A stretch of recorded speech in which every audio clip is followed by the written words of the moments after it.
June 6, 1944. D-Day, Normandy. While thousands of soldiers are hitting the beaches, 225 men are staring up at a 100-foot cliff.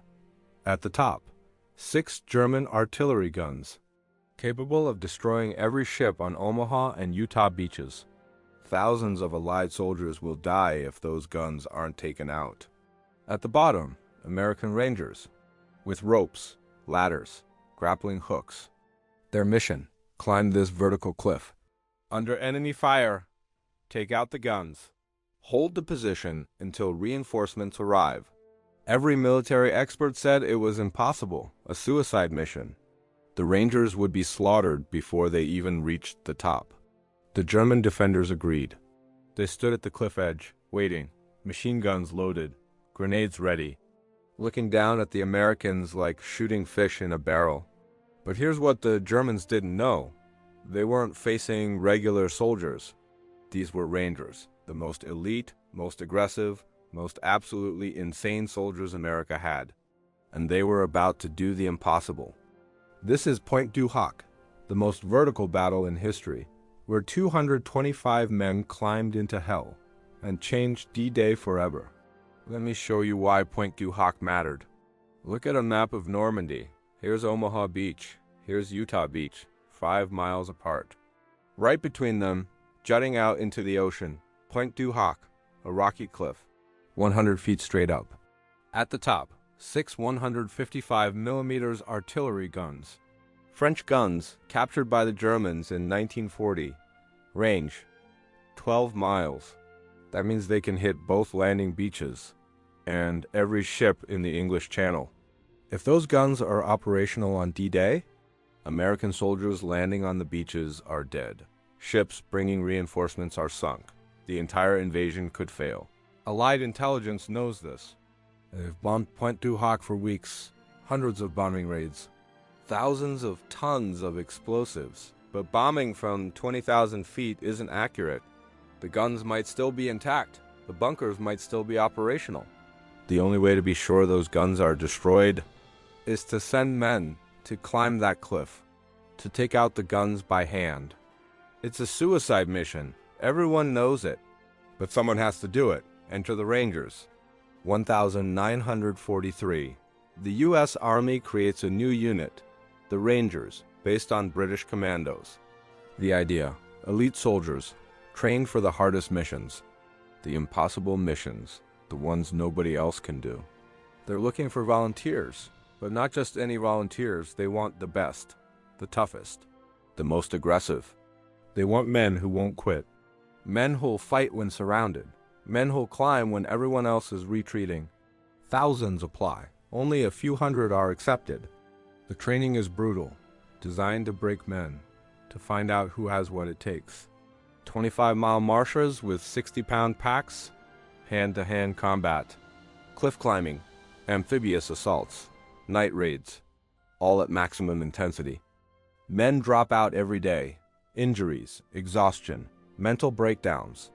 The training is harder than combat for most soldiers. Those who make it, they become Rangers. Their motto: Rangers lead the way. Lieutenant Colonel James Rudder, the man chosen to lead the Pointe du Hoc assault. James Earl Rudder, 35 years old, Texan, football coach before the war, tough as nails. Lead from the front type. Eisenhower himself briefs Rudder on the mission. Shows him aerial photos of Pointe du Hoc. Eisenhower: Jim, this is a tough one. Maybe impossible. Rudder looks at the photos. The 100-foot cliff, the German bunkers, the artillery guns. Rudder: Sir, my Rangers can do it. Eisenhower: I hope you're right, because if you fail, thousands of men on those beaches will die. No pressure. The plan?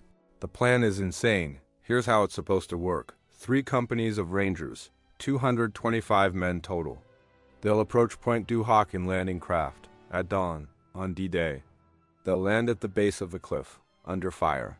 Then they'll climb, using rope ladders borrowed from the London Fire Department, grappling hooks attached to rockets, extension ladders mounted on amphibious DUKWS, those weird boat truck hybrids. Their bare hands at the top, They'll assault the German positions, destroy the guns, hold the cliff until relieved. Simple, right? Except everything can go wrong. And probably will. The Rangers trained for 6 months. In England and Scotland. They practice cliff climbing on cliffs in Scotland, some 90 feet high, close to the real thing. They test the rocket-propelled grappling hooks again and again. Making sure they work, they rehearse the landing, the climb, the assault. Over and over until it's muscle memory. By May 1944, they're ready. As ready as anyone can be for a suicide mission. But there's a problem, a big problem. The mission plan assumes they'll arrive at Pointe du Hoc at 6:30 a.m., dawn, when the naval bombardment ends, when the Germans are still stunned from the shelling. But what if they're late? June 6, 1944, 4 a.m., the Rangers board their landing craft.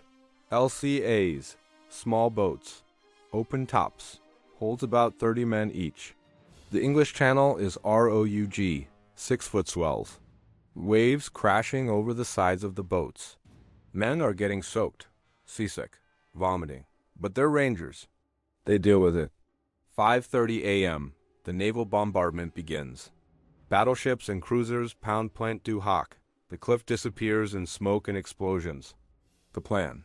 The bombardment ends at 6:30 a.m. The Rangers land immediately. Climb while the Germans are still dazed. Timing is everything. The navigation error, 6 a.m.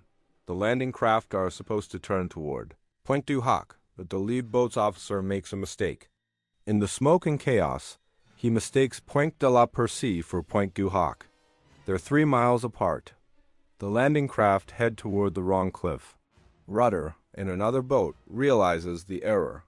He radios, "Wrong way, turn around."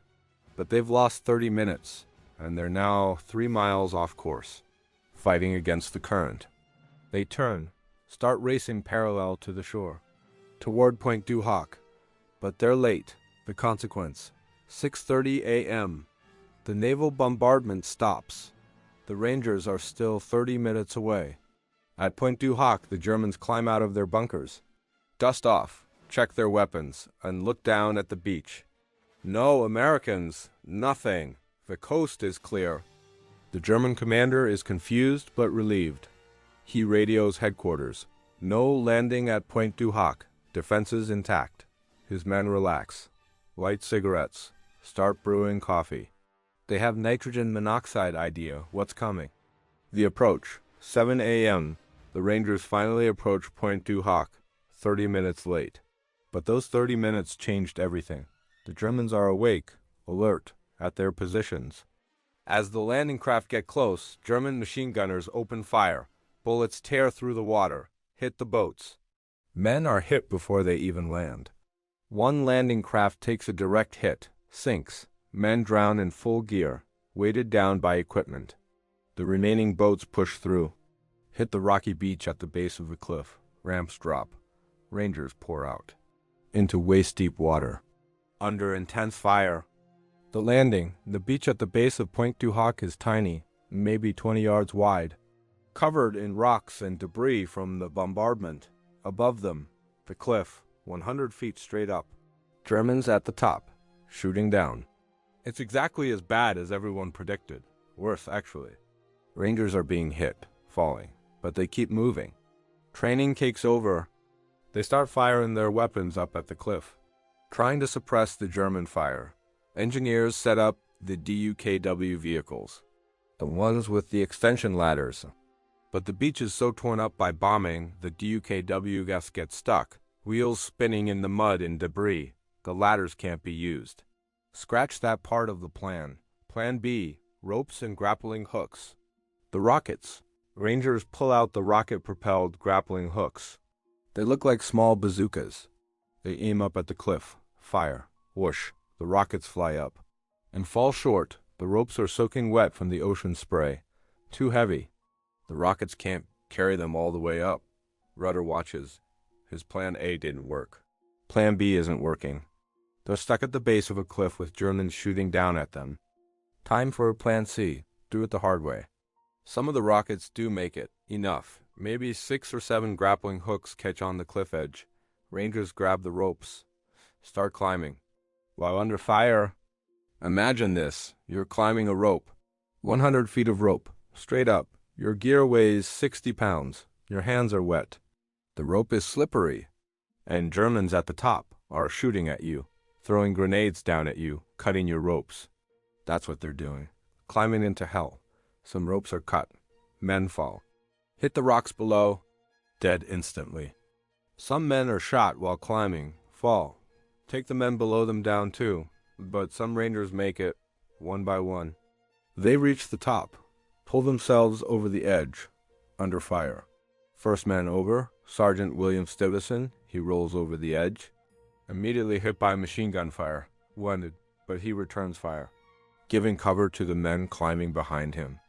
More rangers make it up. They form a perimeter, fighting Germans in close combat. Grenades, bayonets, hand-to-hand. It's chaos. Okay, they're on top of the cliff. Now they need to find and destroy those artillery guns, but here's the problem.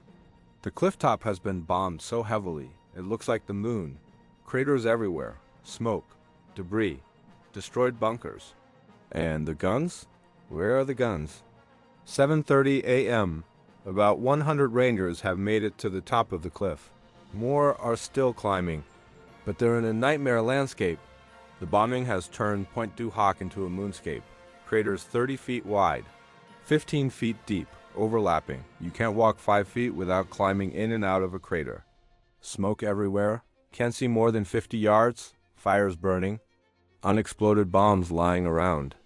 And Germans everywhere, in trenches, in bunkers, sniping, throwing grenades, fighting for every inch. But the mission, find the guns, destroy them. Rangers fight toward the artillery positions, the concrete casemates, the fortified positions where the guns are supposed to be. They reach the first casemate, storm it, fight through, kill the Germans inside, and find nothing, empty, no gun. Second casemate, same thing, empty. Third, fourth, fifth, sixth, all empty. The guns are gone. Where are the guns? Rudder is confused, angry. They just climbed the cliff under fire. Men died getting up here, for guns that aren't even here? Did intelligence get it wrong? Were the guns moved before D-Day? Were they never here? No time to figure it out. The Germans are counterattacking. Hard. Rangers are fighting in the craters. Close quarters combat. Germans are trying to push them back over the cliff edge. If the Rangers are thrown off the cliff, the mission fails. Thousands of men on the beaches die. They could fail. They hold. Barely.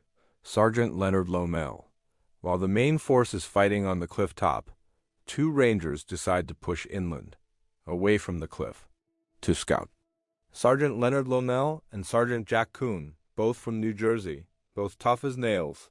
They move through the destroyed landscape, avoiding German patrols, looking for anything. They find a road, a dirt road heading south, away from the coast. Lomel sees tracks, fresh tire tracks, heavy vehicle tracks, leading down the road. He signals to Kuhn, "Follow me." They move down the road, carefully, weapons ready, expecting ambush at any moment. They walk maybe 500 yards, through hedgerows, around a corner, and there they are. The guns. The Discovery.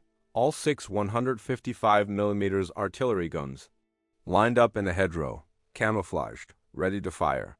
But here's the thing. There are nitrogen monoxide Germans guarding them. None. The Germans moved the guns inland to protect them from the naval bombardment. But they haven't had time to man them yet. The guns are loaded, aimed toward the beaches, ready to fire. But unmanned, Lomel looks at Kuhn. This is it.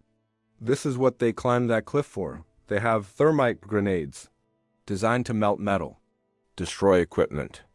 Lomel runs to the first gun, places thermite grenades in the traversing mechanism, the part that aims the gun, activates them. The grenades burn, white hot, 4,000 degrees. The mechanism melts. He moves to the second gun, does the same. Third gun, fourth. Kuhn is watching for Germans, covering him. They destroy 4 guns, but they're out of grenades. Lommel thinks fast. He takes the gun's own ammunition, smashes the shell casings with his rifle butt, ruins the fuses, makes the shells unusable. 2 more guns disabled.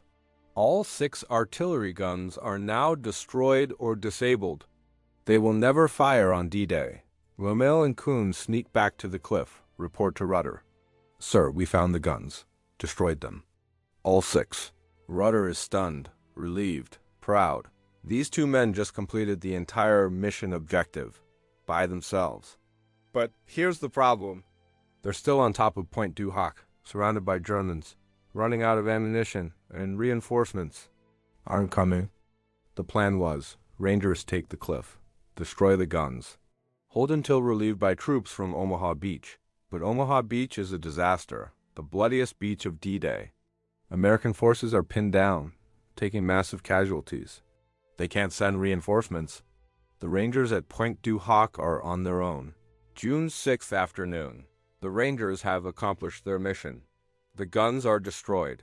But now they face a new problem. They're surrounded, cut off, and the Germans want their cliff back. By noon, German reinforcements arrive. Infantry, experienced troops. They launch counterattacks from 3 directions.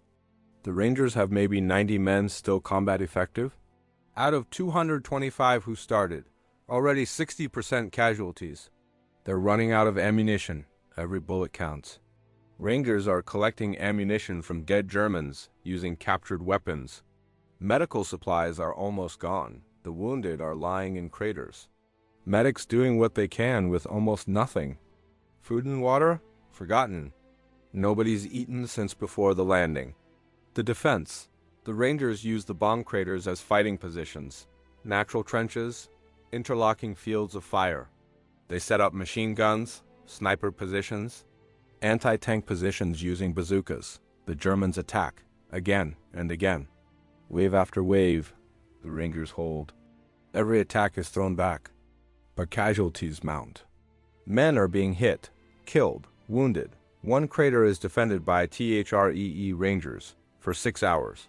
Against dozens of Germans, all 3 are eventually killed, but they hold long enough for reinforcements to plug the gap. The communication problem. Rudder tries to radio for help, for reinforcements, for resupply. But the radios were damaged in the landing, waterlogged, not working properly. He gets through to a destroyer offshore. USS Satterley, Rudder, we need fire support. Germans attacking from the south. Can you hit them? Satterley, give us coordinates. Rudder gives the coordinates. The destroyer opens fire. 5-inch guns. Shells scream over the Rangers' heads. Explode among the German positions. The German attack falters, breaks. They retreat. Naval gunfire saves the Rangers, again and again throughout the day. But here's the problem. They can't use naval gunfire forever. The Germans are getting closer, fighting in the craters. Hand-to-hand range.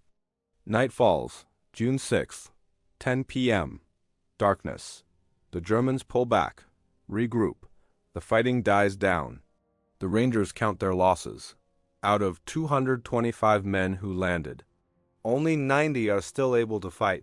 They've been in combat for 15 hours straight, no food, no water, no sleep, low on ammunition.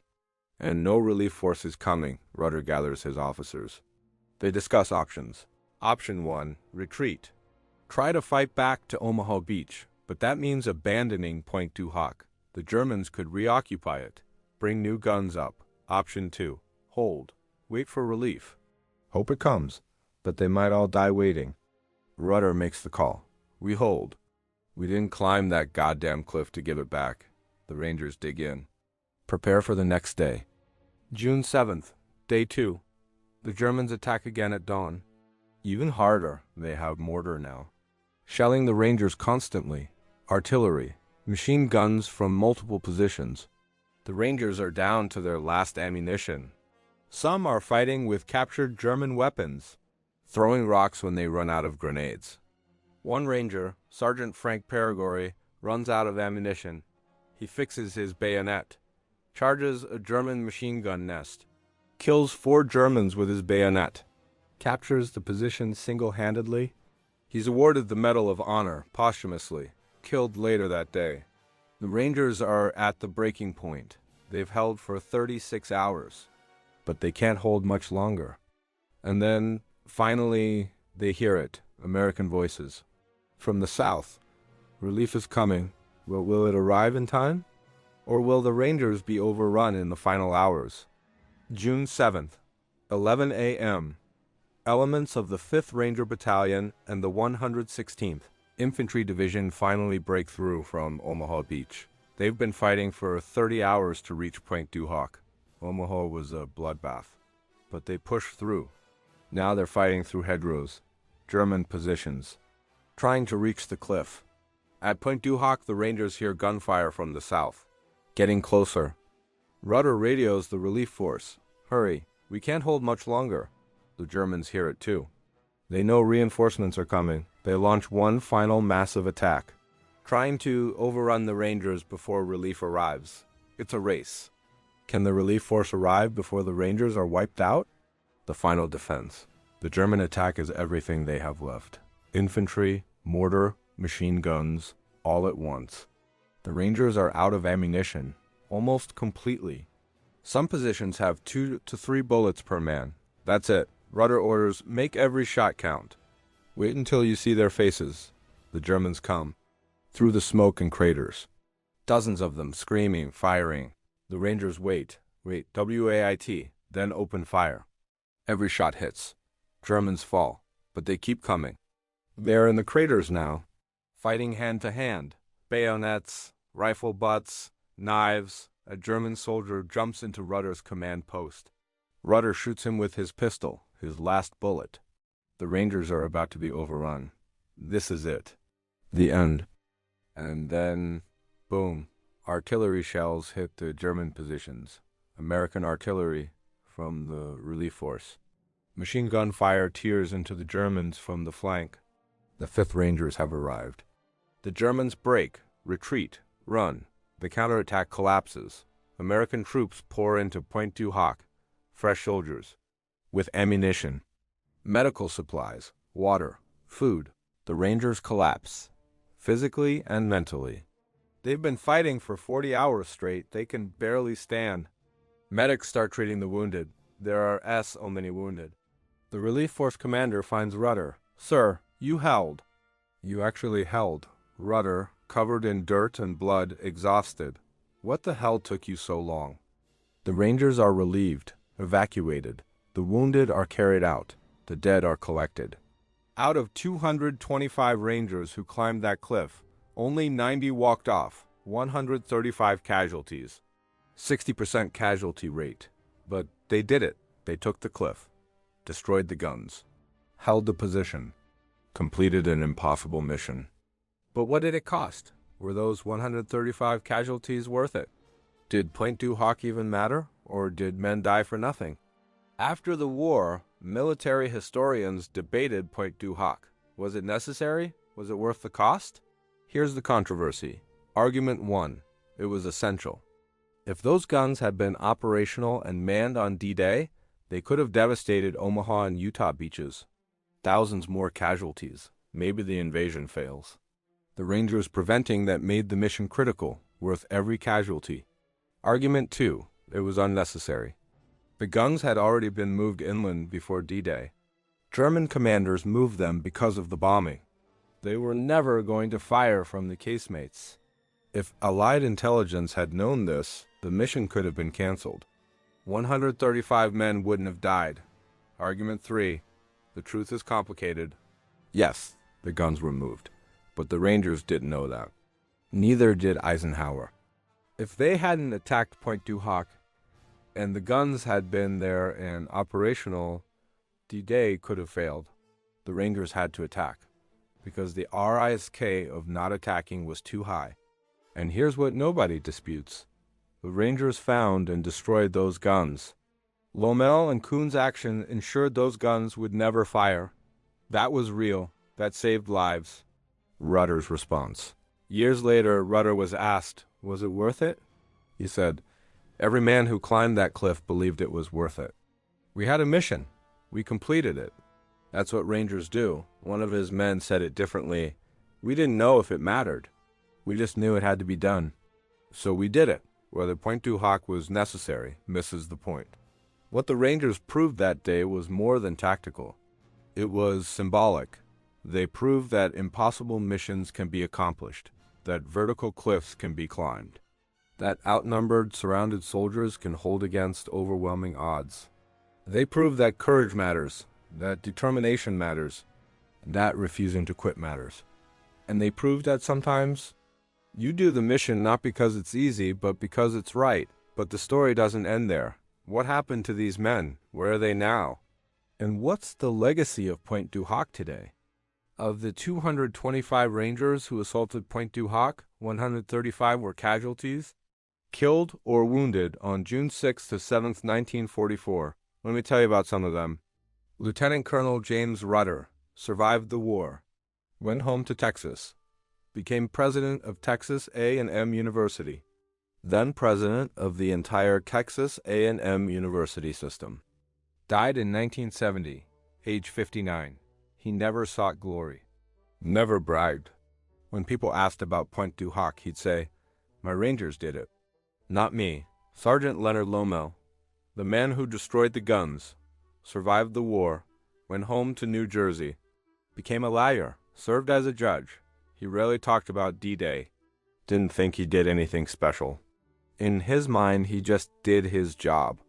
In 1997, a historian discovered what Lomel had done, destroying those 6 guns, single-handedly changing D-Day. People called him a hero. He said, "I was just a soldier doing what I was trained to do." Died in 2011, age 91. Until his death, he downplayed his actions. Jack Kuhn was there too. We did it together, the others. Many Rangers never talked about Pointe du Hoc. PTSD wasn't understood in 1944. Men dealt with trauma silently. Some had successful lives, families, careers, put the war behind them. Others struggled. Nightmares, survivor's guilt. Why did I live when my buddies died? One Ranger said in an interview 60 years later, "I can still see them. The men who fell off the ropes. The ones who didn't make it over the edge. I see their faces every night." The cost of the 135 casualties at Pointe du Hoc, 77 were killed in action during June 6th to 7th 58 were wounded severely enough to be evacuated. Many of the survivors carried injuries for life, shrapnel, bullet, wounds, amputations. The 2nd Ranger Battalion was rebuilt after Pointe du Hoc. New men, new missions. They fought through France, Belgium, Germany, but they never forgot the cliff, never forgot the men who didn't come back. Today, the 75th Ranger Regiment, modern descendant, considers Pointe du Hoc sacred ground. Every Ranger learns about it, studies it, visits it if possible. It's part of Ranger culture, the impossible mission, the standard. When Rangers are facing something difficult, dangerous, impossible, they remember Pointe du Hoc. Our brothers climbed that cliff. We can do this. But what about the place? What happened to Pointe du Hoc itself? Is it still there? Can you visit it? Today, if you visit Normandy, you can stand at Pointe du Hoc. It looks almost exactly as it did on June 7th, 1944. The bomb craters are still there. Massive holes in the ground, overlapping. You can walk through them. The German bunkers are still there. Bullet holes in the concrete. Scorch marks from explosions. The cliff is still there, 100 feet of vertical rock. You can stand at the bottom and look up. Try to imagine climbing it under fire. It's hard to imagine. Looking at that cliff, you think, this is impossible. Nobody could climb this. But they did. The memorial. In 1979, the French government gave Pointe du Hoc to the United States, permanently. It's American soil, in France, a gift, in recognition of what happened there. There's a memorial at the top, a simple granite pylon, with a plaque. Here on June 6, 1944, the 2nd Ranger Battalion scaled the cliffs of Pointe du Hoc and destroyed enemy guns which threatened Allied forces landing on Omaha and Utah beaches. Every year, veterans visit. Fewer and fewer now. Most are gone. On June 6th, ceremonies are held. Speeches, wreaths, Moments of silence. Tourists come, thousands every year. They walk the craters, climb part way up the cliff. There are ropes now, for safety. Try to understand. One visitor wrote in the guest book, "I climbed 20 feet up the cliff and my arms were shaking." These men climbed 100 feet while being shot at. I can't comprehend that level of courage. The lesson. Pointe du Hoc teaches us something fundamental about human capability. We're capable of more than we think. More than seems possible. More than makes sense. When the mission matters, when lives are at stake, when there's no other option, we find a way. 225 men looked at an impossible cliff and said, "We'll do it anyway." That's the legacy, not the tactical importance, not the debate about whether it was necessary. The legacy is, impossible is just another word for difficult. Today, when people visit Pointe du Hoc, they stand at the base of that cliff. They look up. 100 feet of vertical rock, waves crashing below, wind howling. And they think nobody could do this. This is insane.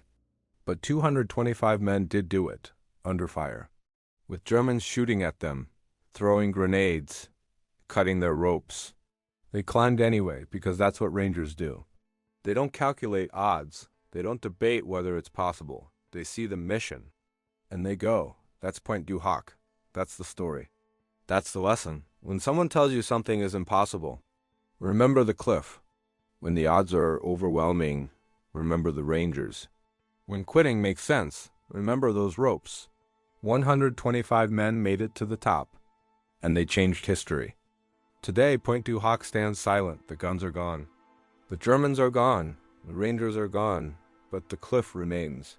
100 feet of limestone, jutting into the Atlantic, defying the ocean, just like those men defied the impossible. If you ever visit Normandy, go to Pointe du Hoc. Stand at the bottom of that cliff. Look up and ask yourself, could I do that? Could I climb that under fire? The answer for most of us is no. We couldn't. It's too hard, too dangerous, too impossible. But 225 men said yes, and 125 of them made it. They weren't superhuman. They were farm boys, factory workers, college kids, regular Americans. But they had something we forget we have, the ability to do the impossible when it matters. That's the secret of Pointe du Hoc. It's not about the guns. It's not about the tactics. It's not about the battle. It's about what humans can do when they refuse to accept limits. 225 men climbed a vertical cliff into hell. They destroyed the guns. They held the position. They completed the mission. And they proved that impossible is just a word. This was Pointe du Hoc, the suicide mission that succeeded, the vertical battle that changed D-Day. The climb that proved anything is possible. I'm Warbound Secrets. And remember, when they tell you it can't be done, show them the cliff. The Rangers at Pointe du Hoc did the impossible. But they weren't the only ones on D-Day facing suicide missions. Just a few miles away, on Omaha Beach, Company A of the 116th Infantry was completely wiped out in the first 15 minutes. 100% casualties. Every single man killed or wounded. But the companies behind them kept coming, wave after wave, until they broke through. Next video, I'm showing you the bloodiest 6 hours in American military history. Omaha Beach, where 2,400 men died, and how the invasion almost failed. Click the video. Subscribe for more war stories. And I'll see you on Omaha Beach.